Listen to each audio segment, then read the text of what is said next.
Video ini buat kalian semua yang sedang memulai bisnis atau bisnisnya udah jalan, tapi kalian masih catat persediaan produk secara manual atau nggak pernah catat sama sekali. Kepikiran buat nyatet tapi bingung formatnya kayak gimana.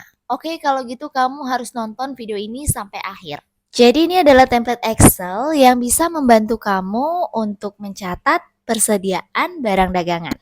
Formatnya sangat sederhana, mudah digunakan, dan pastinya bisa diedit sesuai kebutuhan kalian. Nah, di sini saya menggunakan contoh persediaan produk dari bengkel. Nanti teman-teman bisa sesuaikan dengan usaha kalian. Misalkan usahanya salon atau usaha lainnya. Langsung aja kita review template-nya. Nah, di bagian bulan ini bisa kita edit sesuaikan dengan bulan mulainya.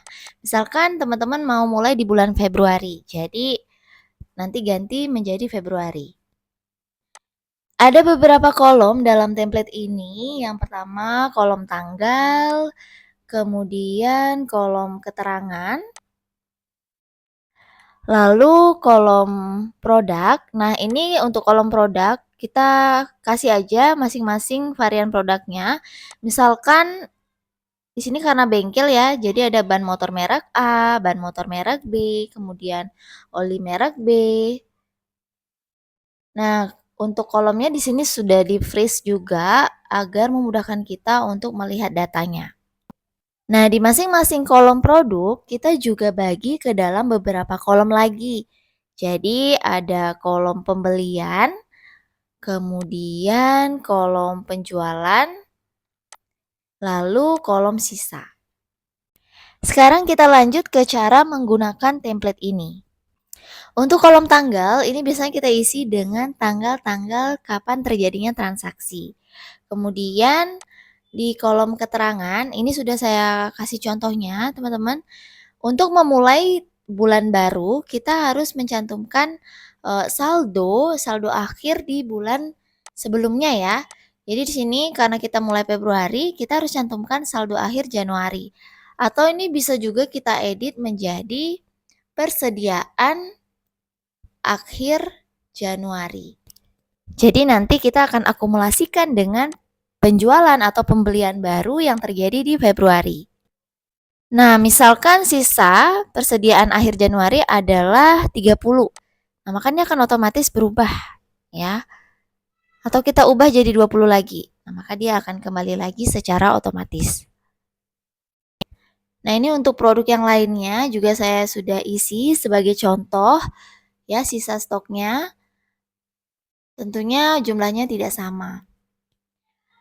Nah, lanjut kita mengisi transaksi lainnya di tanggal yang sama. Misalkan kita memperoleh penjualan ban.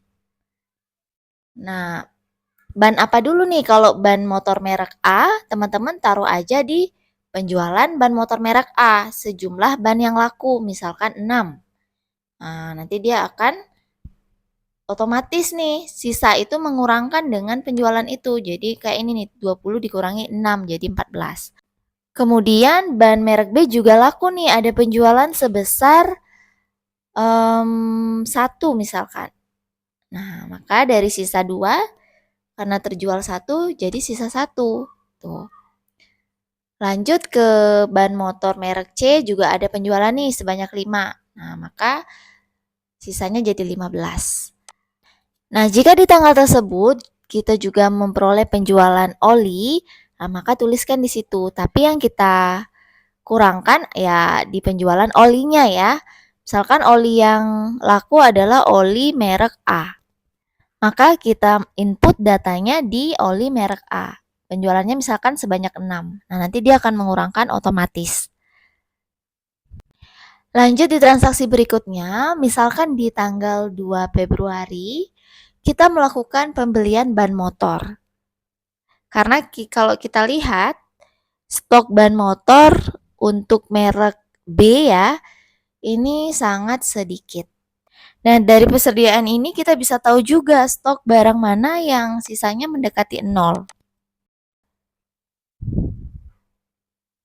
Ya, kita tulis dulu di keterangan. Nah, misalkan di Sorry ini agak ini ya. Nah, misalkan di ban motor B-nya kita beli 30, jadi masukkan aja di pembelian sebanyak 30, maka di sisa dia akan otomatis bertambah menjadi 31. Oke teman-teman, sekian dulu tutorial kali ini. Semoga video ini dapat membantu kalian. Terus ikuti channel Revolusi Skill untuk update video terbaru. Jangan lupa like, comment, and subscribe. Thanks for watching guys.